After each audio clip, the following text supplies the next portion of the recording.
अगर आप एक सैलरीड इंडिविजुअल हैं और स्टॉक मार्केट में इन्वेस्ट करते हैं तो क्या आप लोगों को पता है कि आप कितना टैक्स जो है गवर्नमेंट को पे करते हैं? आइए जानते हैं इस वीडियो में बहुत ही सिंपल कैलकुलेशन के साथ में। So let's start. So let's assume आपकी सैलरी जो है वो 100 रुपये है, ठीक है। तो उस 100 रुपये के ऊपर आप 30% का टैक्स भरते हैं, यानी कि आपके पास जो सैलरी आई वो आई 70 रुपये की।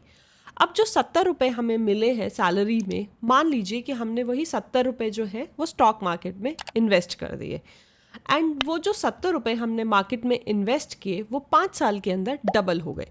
लेट्स एज्यूम मैंने 70 रुपये मार्केट में डाले एंड 5 साल के अंदर वो पैसे जो हैं वो मेरे डबल हो गए हैं, यानी कि मैंने 70 रुपये का ही प्रॉफिट किया है।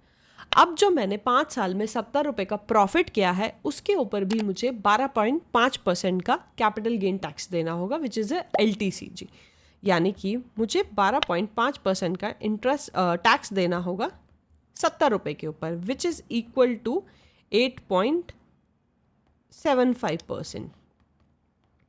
सो दैट मीन्स आपने 30% का टैक्स पहले दिया था गवर्नमेंट को, 8.75% का टैक्स आपने अब दिया है, विच इज़ लगभग equals to 38.75% of cumulative tax.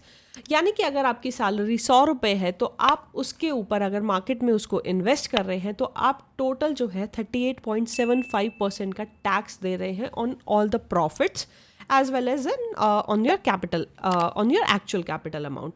And ये तो हुई डायरेक्ट टैक्सेस जो है। इसके अलावा भी हमारे बहुत सारे इनडायरेक्ट टैक्सेस भी हैं, जैसे कि GST हो गया, आप रोड्स के ऊपर चलते हैं तो रोड टैक्स हो गया, टोल टैक्स हो गया, बहुत सारे इनडायरेक्ट टैक्सेस भी हैं।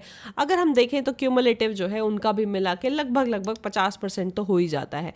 एंड अगर इस बात का हम क्रक्स निकालें तो ये होगा कि हम 6 महीने जो है लगभग सरकार के लिए कमा रहे हैं, 12 महीने से 6 महीने तो हैं गवर्नमेंट के लिए कमा रहे हैं।